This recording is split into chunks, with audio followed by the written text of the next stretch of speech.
Bom dia, igreja, a graça e a paz do Senhor Jesus Cristo. Estamos aqui para mais uma escola dominical. Quero então iniciar esta manhã orando com os irmãos. Você que está aí no seu lar, feche os teus olhos, curva tua fronte, vamos orar ao Senhor. Pai amado, Deus eterno e poderoso, muito obrigado, Deus, por mais uma semana que se findou, por mais uma semana que iniciamos no dia de hoje, Pai. Obrigado por mais um dia de vida. Obrigado por todos os nossos irmãos em Cristo Jesus, ó Deus, que nos acompanhe nesta manhã, mais uma vez no estudo da Tua Santa Palavra, Pai. Também guarda nossa vida, Deus, nos constitui, ó Deus, verdadeiros adoradores na Tua presença, ó Pai. Guarda nosso coração também, aqueles que estarão conosco nesta manhã, cultuando ao Senhor na beleza da Tua santidade, ó Deus, lá no templo. Que o Senhor seja conosco também, ó Pai. Abençoa os irmãos que estão acompanhando essa aula de escola dominical, Pai, esses estudos da Sua Santa Palavra. Obrigado por mais um dia de vida que o Senhor nos concedeu. Seja conosco nesse dia, guarda nossas vidas, nos protege, nos livra de todo mal, Pai. E nos concede um dia que seja um dia dedicado ao Senhor para a adoração do Teu nome, Pai.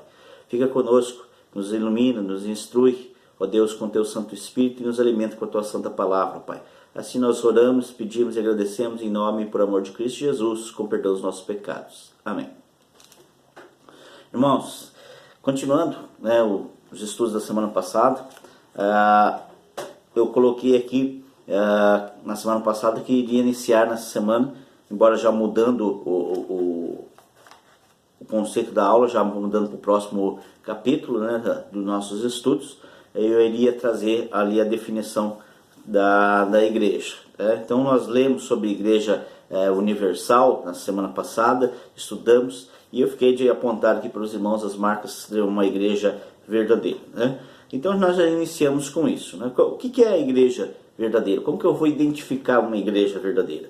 Primeiramente, é a igreja que prega a palavra de Deus, única e exclusivamente a palavra de Deus. Então, se você tem contato com uma igreja, tem contato com irmãos de outra igreja, você quer fazer uma análise crítica para saber se realmente aquela igreja tem sido igreja de Cristo na face da terra, primordial que ela pregue a palavra de Deus. Primordial que ela pregue a palavra de Deus. Em toda a íntegra da palavra de Deus, de Gênesis a Apocalipse, que não isole textos específicos, partes específicas da palavra de Deus, e que não se atenha única e exclusivamente a um ponto específico da palavra de Deus.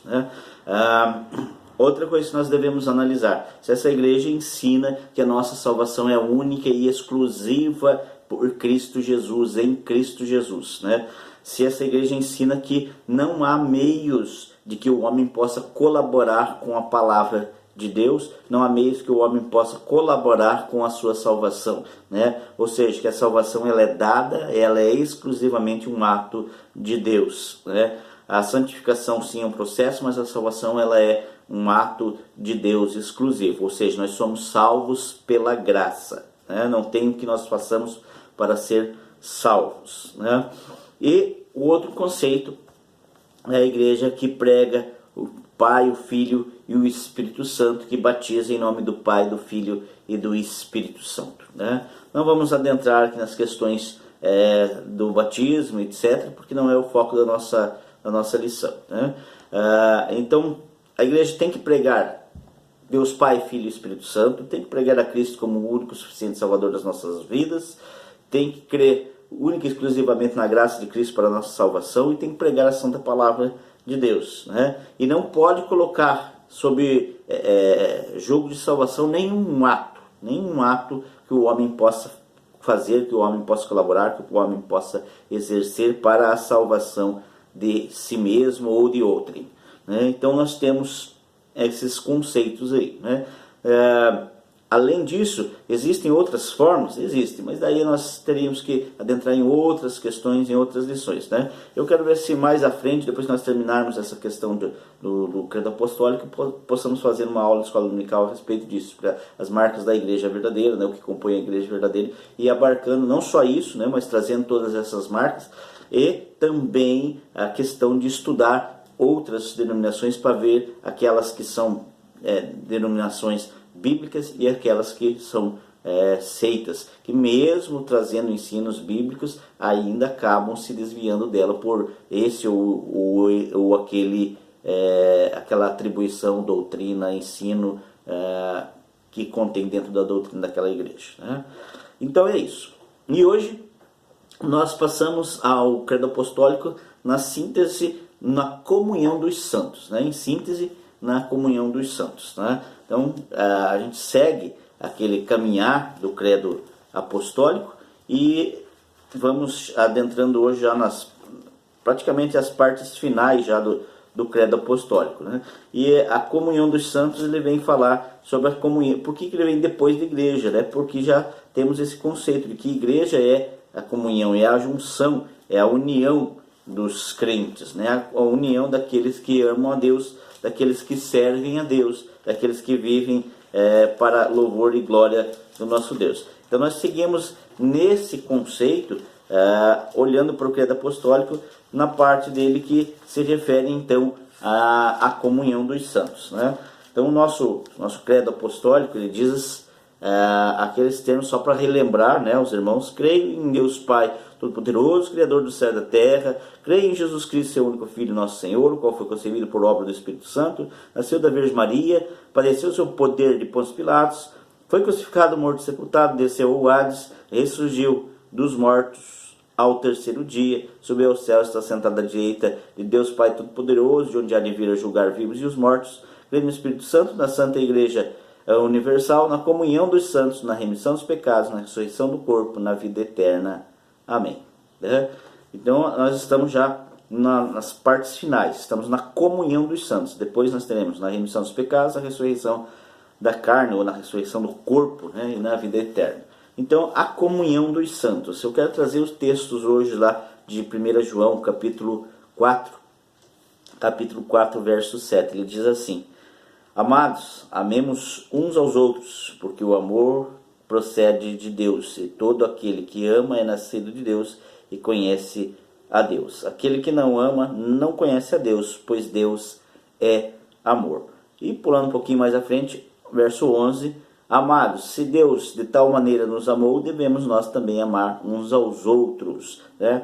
Verso 16: e nós conhecemos e cremos no amor de Deus, cremos no amor que Deus tem por nós. Deus é amor, e aquele que permanece no amor permanece em Deus, e Deus nele. Nisto é em nós aperfeiçoado o amor, para que no dia do juízo mantenhamos confiança, pois segundo ele também nós somos neste mundo. No amor não existe medo, antes o perfeito amor lança fora o medo. Ora, o medo produz tormento, logo aquele que teme não é aperfeiçoado no amor.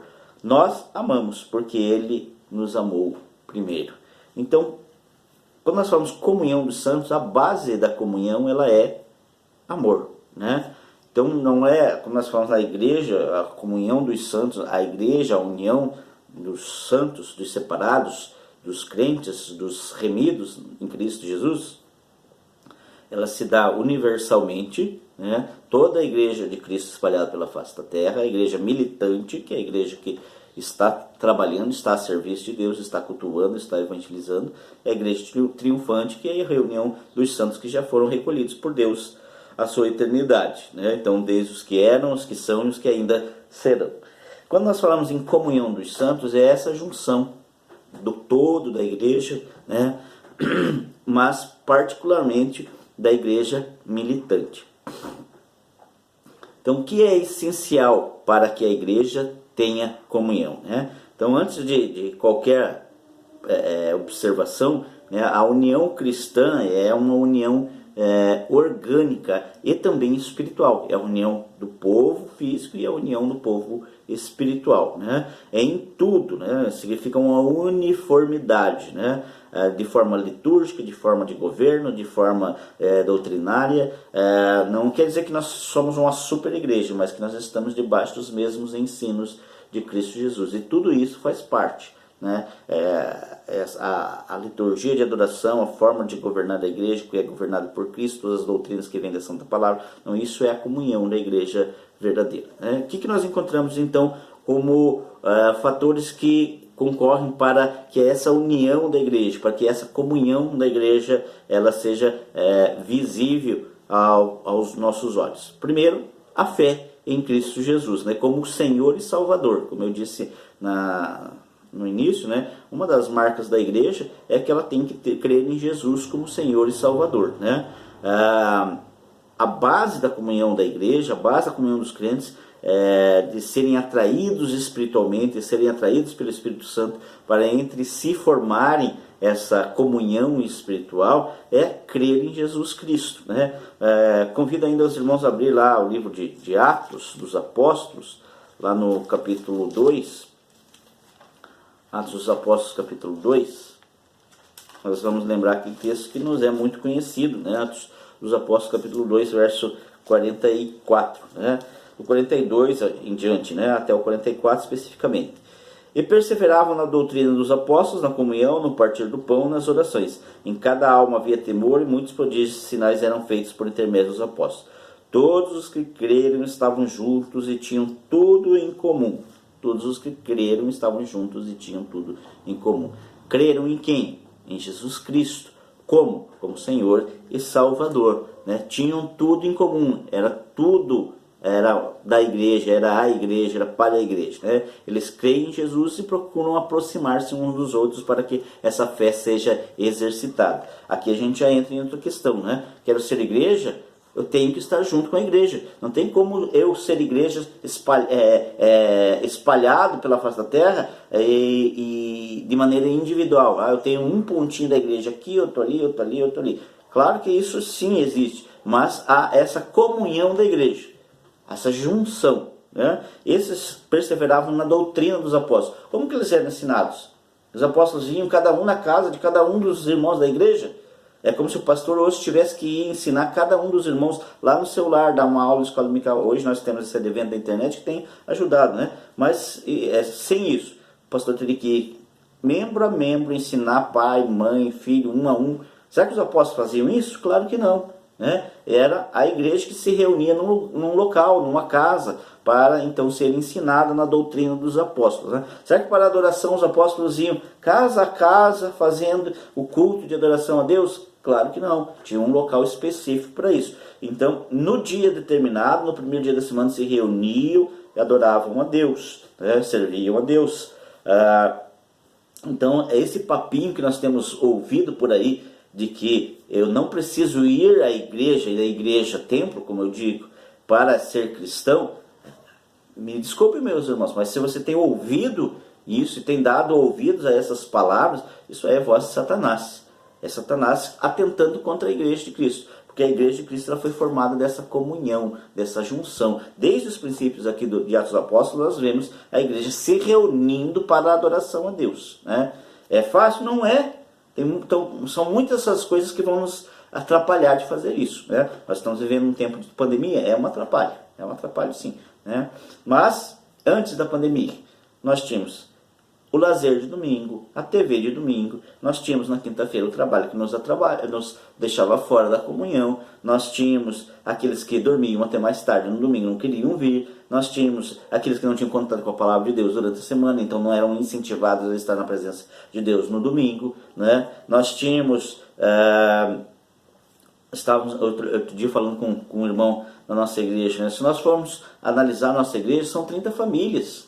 São 30 famílias. Fizemos uma lista de crianças na data de ontem, uma lista enorme de crianças que frequentam a nossa igreja. Outro tempo atrás eu fiz uma lista de adolescentes, uma lista de jovens para passar para o presbítero Júlio, para a gente ver qual é o presbítero Daniel, para a gente ver qual é o contexto de faixa etária na nossa igreja. Uma lista enorme de jovens. Fazemos uma lista então de meia idade, as famílias, né, os chefes de famílias, pais e mães, uma lista enorme. E daí nós nos perguntamos, por que não enche o templo da nossa igreja? Por que não enchemos o templo da nossa igreja? Porque falta dedicação à palavra de Deus, falta amor à palavra de Deus, falta obediência à palavra de Deus. Me desculpe você que está sendo tocado nesse momento aqui por essa palavra, mas se você está sendo tocado é porque o Espírito Santo está tocando no teu coração, não é o pastor Márcio que está te cobrando não, né? Mas nós temos a obrigação de que se dissemos aos outros que somos cristãos, que somos crentes, que somos evangélicos, né? Um termo que eu não gosto, mas muitos se referem assim, né?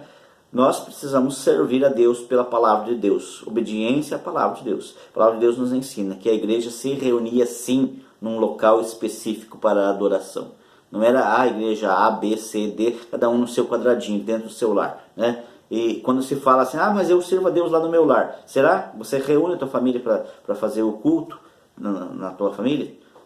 Todo domingo? Você tem escola dominical na tua casa todo domingo? Você se reúne com a sua família para orar e interceder pelos irmãos da tua igreja de maneira específica? Então, se isso não está acontecendo, me desculpe, não tem igreja. Não está acontecendo culto lá no teu lar, na forma litúrgica como é ensinado na igreja, né? Outra questão, aceitação da Bíblia, né? Como eu disse, as marcas da igreja é a aceitação da Bíblia. Para ter essa comunhão dos santos, ambos, ou seja, todos temos que ter a aceitação da palavra de Deus, né? A palavra de Deus é a única regra de fé e prática. As doutrinas essenciais aceitas pelos cristãos, como nós lemos aqui nos Atos dos Apóstolos, né? Estão expostas na Sagrada Escritura. A doutrina que os apóstolos ensinavam é as Sagradas Escrituras. A doutrina que nós ensinamos são as Sagradas Escrituras do Antigo e do Novo Testamento, né? Todos os que creram, né, creram em Jesus Cristo, né? Tinham uma só fé, criam num só Deus. E como criam num só Deus? Porque foram ensinados a isso. Então nós precisamos, as doutrinas essenciais para a vida cristã, elas estão expostas nas Sagradas Escrituras e não podemos ser igreja se não aceitar essas doutrinas como um todo, né? Por exemplo, essas que eu já citei, né? A doutrina da Santíssima Trindade, Deus Pai, Filho e Espírito Santo, de Jesus Cristo como nosso Senhor e Salvador, né?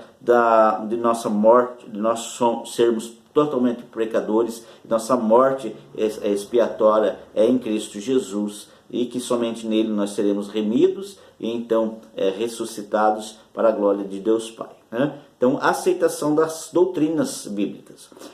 Também a prática de amor que se evidencia através do Espírito Santo, da compreensão, da ajuda, da fidelidade, da felicidade que há entre os irmãos, né? Quando nós lemos lá em João, os primeiros textos, o que João falava? Comunhão, amor, né? Deus é amor, nós temos que ser reconhecidos por amor, nós temos que ser reconhecidos por fidelidade, por felicidade de estarmos juntos, né?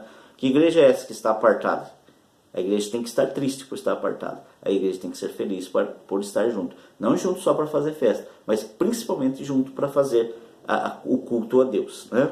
Outra questão, a comunhão com Deus, né? Os textos que nós lemos falam ali de amor, Deus é amor, nós devemos ser amor, que nós estamos ligados a Jesus Cristo, que nós estamos unidos a Ele, né? Ou seja, resumindo, né, nós podemos dizer que há uma ligação entre o cristão e Cristo, que ela é inseparável. Ela é inseparável. Então a comunhão com Deus, ela existe em Cristo Jesus e ela é inseparável. Mas essa santificação, esse processo de santificação precisa ser exercitado em nós com a comunhão com Deus. Mas a comunhão com Deus, ela dar-se-á através do estudo da palavra, através das orações, através da comunhão com a igreja, através da participação nos meios de graça, a participação nos sacramentos da igreja, né? Então a união entre os cristos, entre a igreja e os cristãos, ela é mediante a comunhão espiritual entre eles, né? É uma união que vai além do corpo físico, né? Então, onde existe a união espiritual, a harmonia, a amor, as consequências desse amor, né? A fidelidade, a felicidade, o bem-estar, o crescimento espiritual, o estudo da palavra, né? O louvor, a adoração, tudo isso faz parte do processo de crescimento da igreja, né? A evangelização, né? Tudo isso vai se desenvolver quando há comunhão da igreja, né? Então, resumindo, terminando, né? Nós temos algo em comum. Como cristãos, nós não podemos permitir que diferenças pessoais nos afastem, que diferenças pessoais acabem com o nosso afastamento também espiritual, né? Então, que Deus nos abençoe nessa manhã e que todos nós possamos ser verdadeiros adoradores a Deus em espírito e em verdade, tendo comunhão com Deus e comunhão um com os outros. Aí no teu lar, vamos orar, vamos encerrar este nosso momento de adoração a Deus e estudo da palavra do nosso Deus. Oremos. Pai amado, Deus eterno e poderoso, louvado, exaltado e glorificado seja o teu nome. Pai, em nome e por amor de Cristo Jesus, te agradecemos por esta manhã e te pedimos, ó Deus, que o Senhor seja conosco nesse dia. Nos guarde, nos proteja, nos supre em nossas necessidades, Deus nos conduz à verdadeira adoração ao Teu nome. Que esse dia seja integralmente dedicado ao Senhor. Obrigado pelo estudo da Tua Palavra nesta manhã. Se conosco, Deus. Assim nós te pedimos, te louvamos, te bendizemos, te adoramos em nome e por amor de Cristo Jesus. Amém. Deus vos abençoe e tenham todos um bom domingo.